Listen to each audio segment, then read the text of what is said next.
What's up, guys, and welcome back to Rising Thrills, your #1 source for Pennsylvania, New Jersey, and Maryland roller coaster content. In this video, on day 17 of daily roller coaster reviews, I will be reviewing Flying Turns at Knoebels Amusement Resort.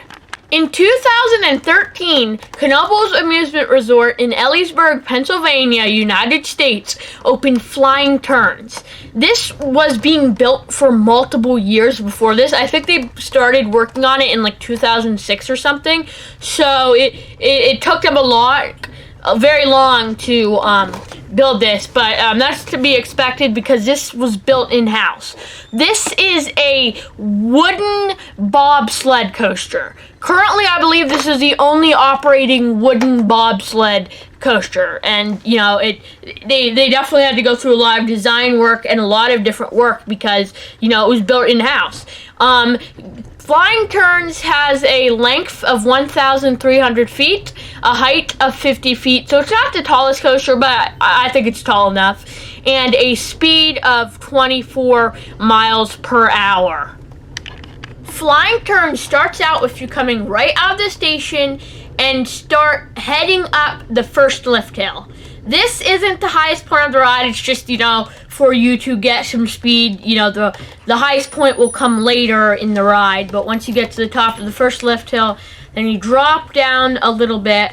So far you've been in the normal track, and then you come into the, basically like the trough, the, bobsled section, and you turn to the right, basically just a big helix turning to the right before you come back into the normal track section, and then you come up to the highest point of the ride. And then once you get up to the highest point of the ride, then you drop down a little bit and you start turning to the left.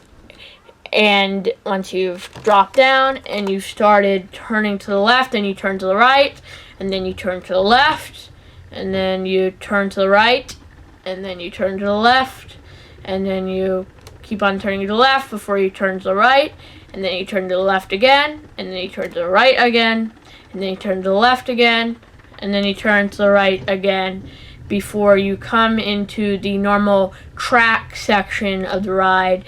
You come into like a brake run, and then you come in through another brake run, and then you come into the station. So this ride, it's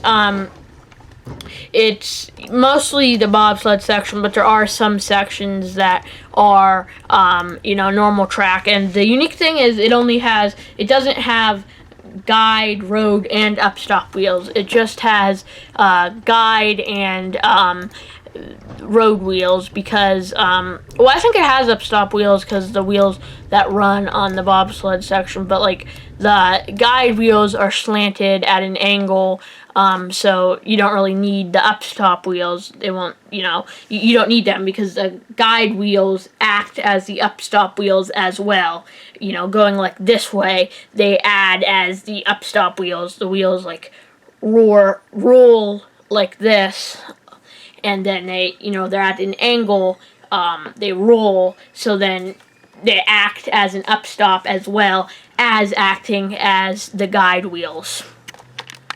So overall, my opinions on Flying Turns at Knoebels, this ride doesn't necessarily give a lot of airtime, which, that's fine because it's not trying to give airtime. It's, it's basically just, a bunch of turns and stuff. So then, you feel like, you're basically going to fall off the track, basically. Obviously, it's safe, but, like, it's supposed to meant to give the sensation, like, you're floating or whatever, and then you, like, especially with the sharp turns, you go real high up, and it's definitely fun when you go real high up, because it almost does give airtime. It's not airtime, but, like, it kind of feels almost like airtime, because that's just how it is. But yeah, it's definitely fun with those turns. You go pretty high up, and you get some nice sensations on this ride. So it's overall a fun ride. It's definitely one of the most underrated rides out there, but just a lot of people haven't been on it. And this is definitely a coaster that is hard to ride because if there's any rain, they'll close it because they don't want the troughs to fill up with water, because then they won't be able to operate it. It wouldn't be safe. So it's definitely hard to get on this, but if you do, it's definitely a really fun ride. And it has like three different chains, so it's pretty cool. You know, at the beginning, of course, you have the 2 chain lifts, and then at the end, along the brake run, you have another chain lift, you know, before you come into the station. But overall, this is a fun ride. The capacity isn't the greatest. It can get really long lines because it's only like 6 people per train if you're lucky, and they really only run 2 trains, so, you know, that's not a ton. But, you know, if it has a short wait, I mean, I think they do pretty good at getting the trains out. I haven't waited a ton for it, so yeah, it's definitely a good ride. But for my final score, I'll give it a 7 out of 10. I'll be giving it 7 out of 10 for the final score, just because it's not the greatest ride ever. You know, it doesn't give airtime or anything, but it is a fun ride. I definitely enjoy it. It's definitely a ride that, you know, I would recommend getting out on, because it's definitely a fun ride. But yeah, my final score for Flying Turns at Knoebels is 7 out of 10. I hope you guys enjoyed this video, and I hope to see you tomorrow. Goodbye.